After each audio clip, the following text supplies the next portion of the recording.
warahmatullahi wabarakatuh. Salam sejahtera untuk kita semua. Om Swastiastu, Namo Buddhaya, salam kebajikan.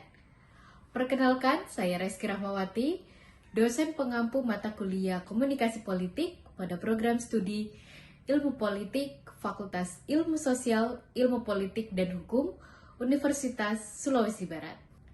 Video ini merupakan bagian dari pernyataan diri dalam unjuk kerja Tridharma Perguruan Tinggi atau PDD UKTPT untuk sertifikasi dosen tahun 2026, khususnya pada aspek pengajaran. Pada kesempatan ini, saya akan menjelaskan secara singkat mengenai mata kuliah yang saya ampu, yaitu Komunikasi Politik. Mata kuliah ini merupakan mata kuliah program studi dengan bobot 3 SKS, yang membahas fenomena komunikasi politik serta praktik komunikasi politik di Indonesia. Secara garis besar, topik-topik yang dibahas dalam mata kuliah ini meliputi konsep dasar komunikasi politik, dinamika politik Indonesia, komunikasi politik dan media massa, kuasa media dalam politik, pembentukan opini publik, ekonomi politik media, dan media komunikasi. Melalui topik-topik tersebut, mahasiswa diarahkan untuk memahami konsep dasar komunikasi politik dan praktiknya, serta mahasiswa mampu menganalisis dan memahami dinamika politik Indonesia, relasi komunikasi politik dengan media massa, kuasa media dalam panggung politik, proses pembentukan opini publik, hingga ekonomi politik media yang semuanya sesuai dengan capaian pembelajaran mata kuliah yang telah ditetapkan. Dalam pelaksanaannya, pembelajaran mata kuliah komunikasi politik dilakukan dengan menggunakan metode blended learning, yaitu kombinasi antara pertemuan tatap muka dengan pembelajaran daring melalui platform e-learning Siakat. Pada video ini, Anda akan menyaksikan cuplikan proses pembelajaran saya bersama mahasiswa pada pertemuan ke-9 dengan topik propaganda dalam komunikasi politik dengan menggunakan metode pembelajaran daring. Capaian pembelajaran yang dituju adalah sub CPMK 9, yakni mahasiswa mampu memahami konsep, sejarah, dan aplikasi dari propaganda politik dalam komunikasi politik. Indikator ketercapaiannya dilihat dari kemampuan mahasiswa menjelaskan konsep, sejarah, serta aplikasi propaganda tersebut, yang nantinya akan dinilai melalui kehadiran, partisipasi dalam diskusi di kelas, dan ketajaman analisis mahasiswa selama proses pembelajaran berlangsung. Selamat menyaksikan. Assalamualaikum warahmatullahi wabarakatuh, teman-teman. Waalaikumsalam warahmatullahi wabarakatuh. Bagaimana kabarnya hari ini, sehat? Alhamdulillah sehat, Bu. Sehat, Bu. Oke, ya. Jadi hari ini teman-teman kita akan melanjutkan kembali pembahasan kita ya di mata kuliah komunikasi politik. Nah, seperti yang teman-teman sudah lihat di layarnya, saya sudah share screen. Kelihatan nggak ini share screen-nya?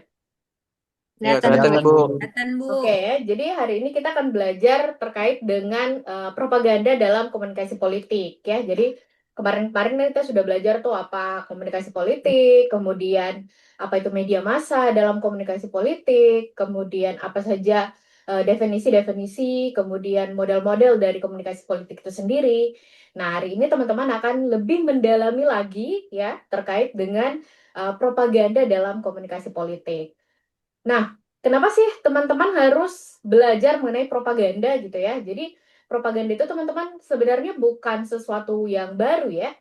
Bahkan dalam tema, dalam studi komunikasi politik, itu propaganda itu salah satu topik yang betul-betul sangat dekat ya, sangat relevan dalam dunia komunikasi politik. Jadi bukan hanya karena propaganda itu sudah ada selama berabad-abad, teman-teman, tapi justru ya karena memang di era media sosial dan era informasi seperti sekarang ini, nah propaganda itu hadir dengan bentuk yang lebih canggih gitu teman-teman. Jadi rasanya propaganda itu akan lebih personal ya, kemudian lebih sulit dikenali dibandingkan masa-masa sebelumnya gitu. Nah, jadi itu kenapa hari ini teman-teman belajar mengenai apa itu propaganda di dalam komunikasi politik ya.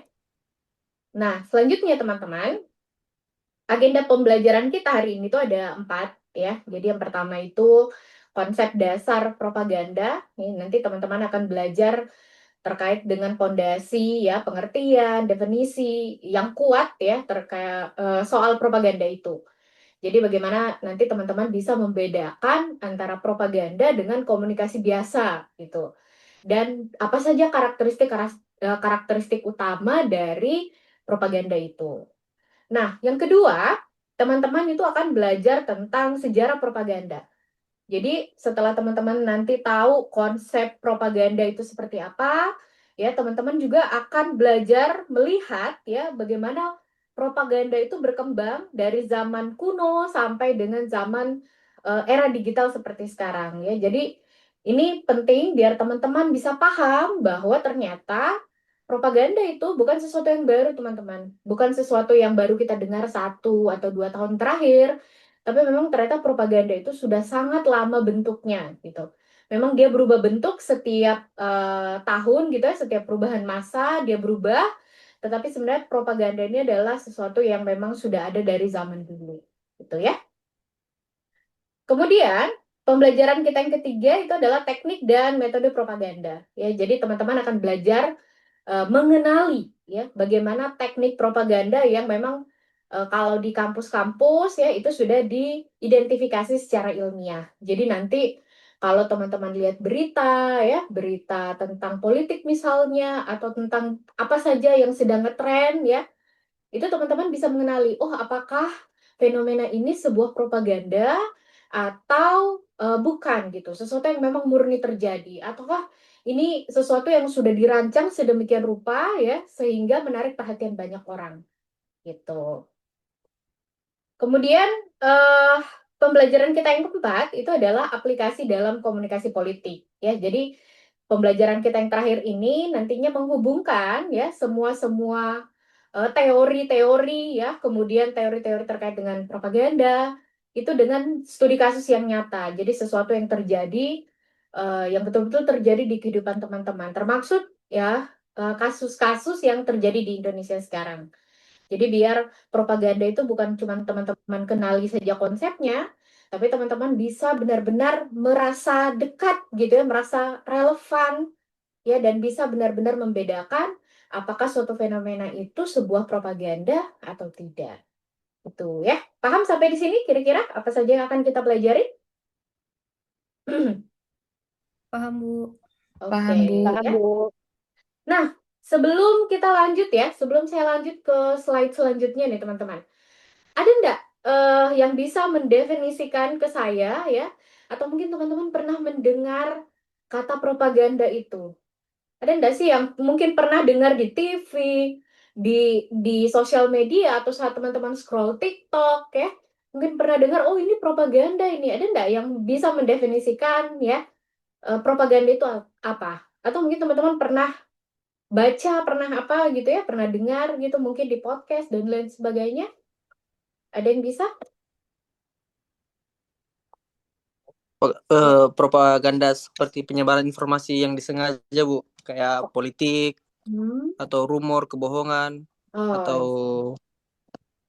Oh, oke. yang Jadi, mempengaruhi suatu opini, Bu. oke. Jadi menurut Fahri sendiri, propaganda itu adalah apa tadi? Penyebaran, Ya, ya, Bu. penyebaran, penyebaran Ada apa tadi? kedengaran suara, Bu. Penyebaran Penyebaran apa? informasi, Bu. Oke, penyebaran Informasi. informasi ya.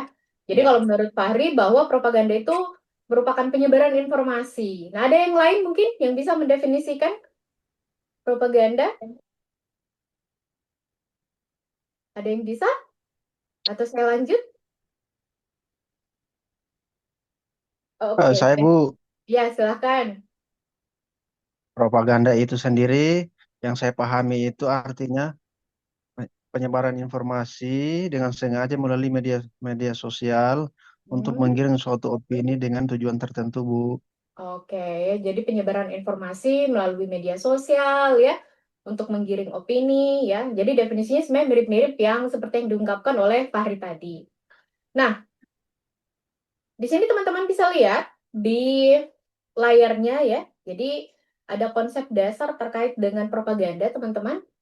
Di situ ada definisi propaganda itu sendiri. Ya, jadi kalau kita mau mendefinisikan propaganda, propaganda itu adalah upaya sistematis ya untuk mempengaruhi sikap, opini, dan perilaku kelompok tertentu melalui komunikasi yang terencana demi mencapai tujuan ideologis atau tujuan-tujuan politik ya. Jadi ini adalah definisi dari propaganda itu sendiri. Nah, dari definisi ini, teman-teman, saya minta teman-teman untuk menekankan 3 hal. Ya, jadi ada 3 kata kunci yang bisa teman-teman ingat ya terkait dengan propaganda. Yang pertama adalah terencana. Ya, jadi terencana itu maksudnya adalah propaganda itu bukan komunikasi yang lahir dari spontanitas, teman-teman. Jadi propaganda itu bukan sesuatu yang tiba-tiba hadir gitu ya, tiba-tiba terlontar, bukan gitu. Jadi propaganda itu sesuatu yang dirancang dengan cermat ya. Jadi ada pesan yang dipilih, kemudian ada media yang dipilih, ada waktu yang dipilih ya, dipilih untuk kapan sih pesan ini kita keluarkan gitu. Nah, kemudian juga ada kelompok sasaran yang memang sudah diidentifikasi sebelumnya. Makanya karakter utama dari propaganda itu adalah terencana. Jadi betul-betul direncanakan isi pesannya seperti apa, kemudian media yang akan digunakan untuk menyebarkan pesan itu apa, kemudian waktunya kapan ya, apakah pada saat pemilu atau mungkin pada saat libur nasional misalnya Idul Fitri dan lain sebagainya atau Natal gitu ya. Kemudian ada kelompok sasaran yang memang sudah ditargetkan sebelumnya teman-teman. Apakah mungkin Gen Z atau mungkin masyarakat kelas menengah ke bawah gitu. Atau mungkin mahasiswa gitu ya. Jadi memang sudah ada target-targetnya. Nah, ini yang akhirnya membedakan propaganda itu dari sekedar opini teman-teman atau sekedar berekspresi bebas. Karena propaganda itu sendiri terencana gitu ya. Kemudian kata kunci yang kedua ya teman-teman bisa lihat di situ adalah persuasif. Ya, jadi tujuan akhir dari propaganda itu teman-teman bukan cuma menyampaikan informasi saja, tapi dia juga berusaha untuk merubah ya. Apa yang kira-kira dirubah teman-teman? Propaganda itu bukan cuma menyampaikan informasi, tapi juga dia berusaha untuk merubah. Nah, menurut teman-teman apa yang berusaha dirubah oleh propaganda? Ada yang bisa? Kira-kira apa?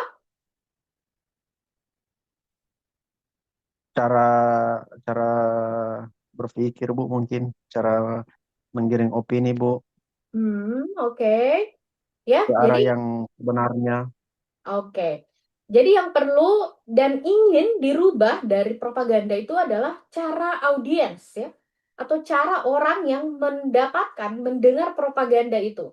Jadi yang perlu dirubah itu adalah cara berpikirnya, kemudian bagaimana dia bersikap ya, kemudian bagaimana dia bertindak akan suatu hal gitu ya, atau bertindak ya bersikap terkait dengan apa yang menjadi eh, isi dari propaganda itu sendiri. Ya, jadi misalnya nih, karena kita sekarang berada di mata kuliah komunikasi politik ya. Jadi misalnya kalau dalam konteks politik ya, jadi bisa berarti mengubah pilihan suara teman-teman. Kalau misalnya propagandanya itu muncul sebelum pemilu ya atau masa-masa kampanye misalnya. Nah, jadi dalam konteks itu bisa saja propaganda itu ditujukan untuk mengubah pilihan suara ya atau mungkin untuk membangun atau menghancurkan citra seorang kandidat gitu atau mungkin mendorong dukungan terhadap satu kebijakan tertentu ketika kebijakan itu akan diambil gitu. Jadi misalnya kalau sekarang tuh apa ya, kebijakan perampasan aset misalnya ya. Jadi ketika propaganda terkait dengan kebijakan perampasan aset itu keluar, maka tujuannya adalah untuk mendorong ya orang-orang yang terkena pesan propaganda itu mendukung ya, mendukung si undang-undang perampasan aset tersebut gitu. Kemudian kata kunci yang ketiga ya selain terencana, kemudian persuasif ya, yang ketiga itu adalah ideologis ya. Jadi teman-teman harus paham benar bahwa setiap propaganda itu selalu lahir dari melayani kepentingan ideologi-ideologi tertentu atau kelompok tertentu. Jadi sebenarnya teman-teman tidak ada propaganda yang netral gitu ya. Jadi selalu ada siapa yang diuntungkan di balik setiap pesan propaganda. Nah, karena teman-teman ini mahasiswa ya, teman-teman ini adalah agent of change. Nah, pertanyaan-pertanyaan ini harus selalu teman-teman ajukan ketika teman-teman nantinya turun ke masyarakat ya, atau mungkin nantinya teman-teman menganalisis konten-konten politik yang ada ya, atau teman-teman menganalisis dinamika-dinamika perpolitikan Indonesia gitu ya. Jadi selalu harus bertanya, ketika suatu propaganda itu muncul, ya, baik itu di media sosial kah, di media massa yang lain gitu ya, teman-teman sebagai mahasiswa harus banyak bertanya, siapa yang paling diuntungkan dari tersebarnya, ya, atau dari diterimanya pesan-pesan propaganda ini, gitu. Ya, jadi ada 3 hal, sekali lagi yang perlu teman-teman tekankan dari definisi propaganda itu sendiri. Yang pertama itu adalah terencana, kemudian persuasif, kemudian yang terakhir apa? Apa yang Ideologi, terakhir? Bu. Ideologi. Bu. Ideologis, Bu. Ideologis, Bu. Oke, ya. Geologis, Bu. Nah, sekarang saya mau bertanya sama teman-teman nih. Menurut teman-teman, iklan kampanye pemilu itu termasuk propaganda atau tidak, teman-teman? Kampanye Termasuk, Bu. pemilu. Termasuk, Bu. Termasuk atau tidak? Termasuk. Termasuk, Kenapa Bu. bisa termasuk? Apa yang menurut teman-teman, oh ini propaganda ini. Propaganda waktu kampanye pemilu terjadi. Apa yang menurut teman-teman, oh ini sepertinya propaganda? Apa yang membuat teman-teman akhirnya bisa merubah pemikiran ya, kemudian mengingat-ingat terus terhadap kandidat-kandidat politik itu, kira-kira apa? Kalau menurut saya, Bu, apalagi sekarang kan media sosial, apalagi TikTok kan gampang tersebarnya mungkin isu-isu atau berita-berita tentang mungkin salah satunya merusak satu citra eh, salah satu calon seperti yang Ibu jelaskan tadi. Dan mudahnya klip-klip video itu diupload tanpa ada narasi yang jelas. Jadi gampang opini publik itu terbentuk sehingga gampang apa para pemilih ini untuk berpindah calon. Itu saya anggap termasuk propaganda, Bu, karena salah satu itu membentuk opini publik sesuai dengan kemauannya yang calon kan seperti tadi Ibu jelaskan, salah satunya karena memang dia terencana dan ada targetnya. Itu, Bu, Oke. menurut Ya. saya. Terima kasih. Ya, jadi saya menganggap bahwa dari definisi tadi dan juga dari 3 kata kunci tadi, teman-teman sudah bisa mulai menganalisis nih. Oh, yang terjadi kemarin pada saat pemilu itu ternyata dinamakan propaganda, ya. Jadi yang kita lihat di sosial media itu tidak sesederhana itu, teman-teman. Kita tidak tidak hanya melihat, oh ini FYP nih, oh ini FYP hari ini. Tapi bisa saja hal-hal yang menjadi FYP di layar teman-teman itu sebenarnya adalah bentuk propaganda. Tuh ya. BTW, Momi habis ini 10 menit lagi. Kalau mati, masuk call kembali ke Zoom-nya nah. Oke, oke. Nanti ku cut-cut Ya, di sini videonya. Iya, Oke, Bu. selanjutnya teman-teman, kita masuk ke sejarah propaganda. Nah, ini penting sekali untuk teman-teman pahami ya. Teman-teman harus tahu bukan hanya konsepnya saja, bukan hanya definisinya saja ya, tapi teman-teman juga harus bisa melihat ya bagaimana sebenarnya propaganda itu berevolusi sepanjang sejarah, gitu ya. Jadi tujuannya biar teman-teman sadar bahwa propaganda ini bukan produk zaman modern gitu ya, tapi dia bagian dari sejarah peradaban manusia ya. Nah, di sini teman-teman bisa lihat ada berapa nih? 1, 2, 3, 4 ya.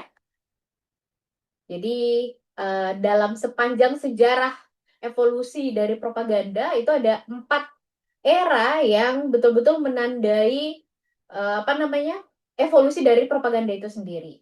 Ya, jadi yang pertama kita mulai dari abad ke-17 ya. Jadi sebenarnya teman-teman propaganda itu sudah sangat tua ya. Jadi bahkan munculnya di era abad 17. Nah, fun fact-nya teman-teman, propaganda itu sendiri sebenarnya muncul bukan dari ranah perpolitikan gitu ya, tapi dia dari ranah atau dari institusi keagamaan, teman-teman.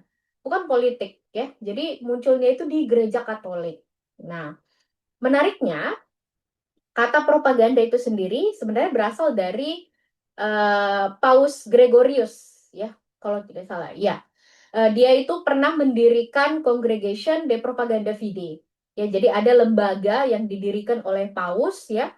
Jadi lembaga itu bertugas untuk menyebarkan iman Katolik ke seluruh dunia. Nah, disitulah pertama kali muncul kata propaganda.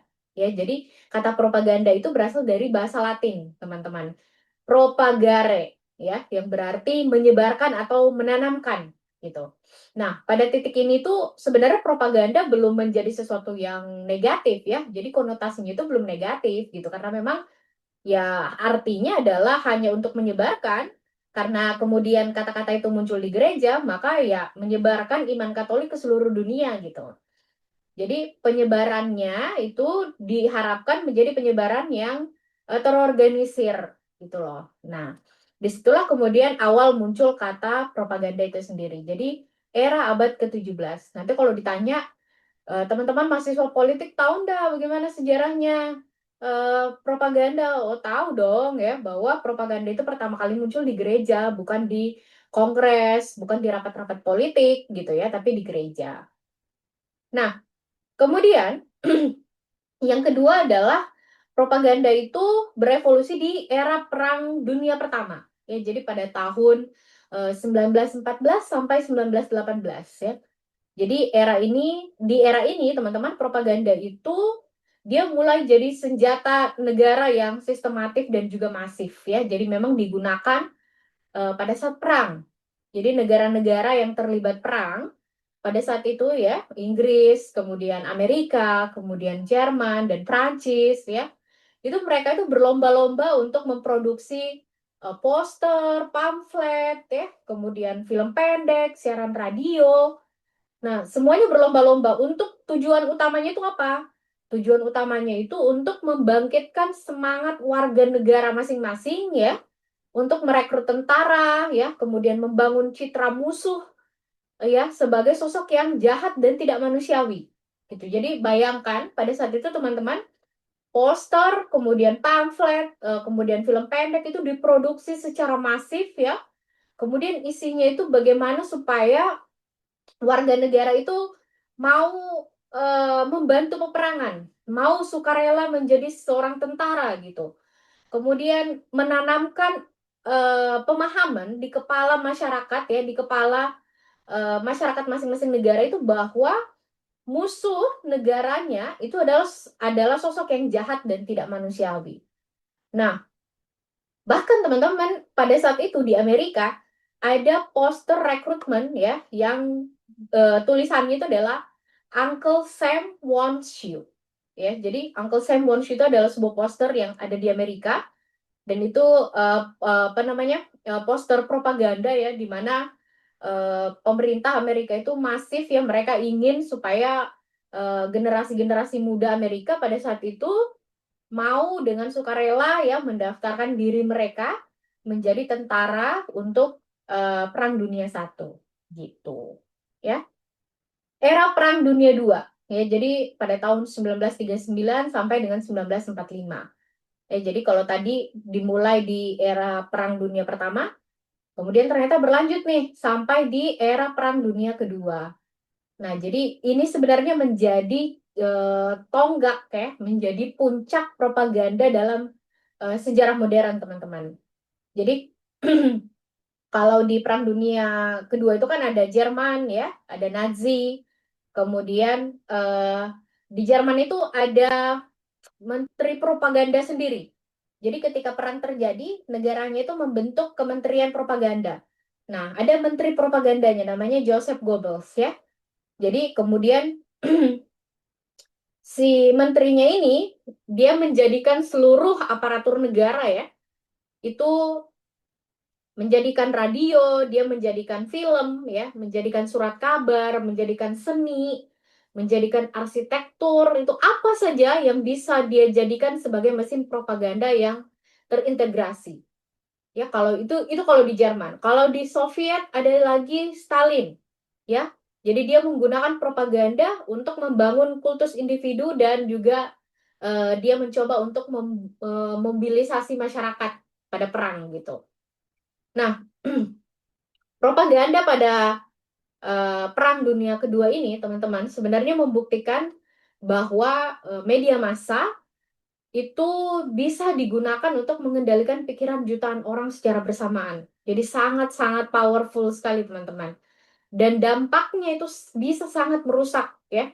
Jadi bisa berupa genosida, ya, seperti yang terjadi di Jerman, ya, di mana kemudian Jerman membantai ribuan masyarakat Yahudi, ya. Kemudian bisa saja bahkan terjadi perang total, gitu. Jadi di era digital, teman-teman, itu tahun 2000-an sampai dengan sekarang, ya. Jadi propaganda itu sebenarnya tidak hilang, teman-teman. Ya, jadi tidak berhenti di perang dunia saja begitu, tapi dia bertransformasi. Ya, jadi kalau di era digital seperti sekarang ini, propaganda itu dia jadi jauh lebih personal, ya, teman-teman, bisa menargetkan individu, kemudian jauh lebih cepat menyebar, ya, dalam hitungan detik, ya, apalagi sekarang ada sosial media. Orang kalau live, bikin video, bikin postingan, itu bisa menyebar dalam hitungan detik. Kemudian jadi jauh lebih sulit dideteksi. Jadi kita tuh akan bingung gitu, ya. Kita bingung mendeteksi apakah ini sebuah propaganda atau ini propaganda yang menyamar sebagai konten organik, ya, atau memang ini murni berita gitu, ya. Jadi media sosial, algoritma, dan AI, ya, itu sekarang sudah menciptakan ekosistem baru, ya, untuk propaganda yang belum ada sebelumnya dalam sejarah manusia. Itu.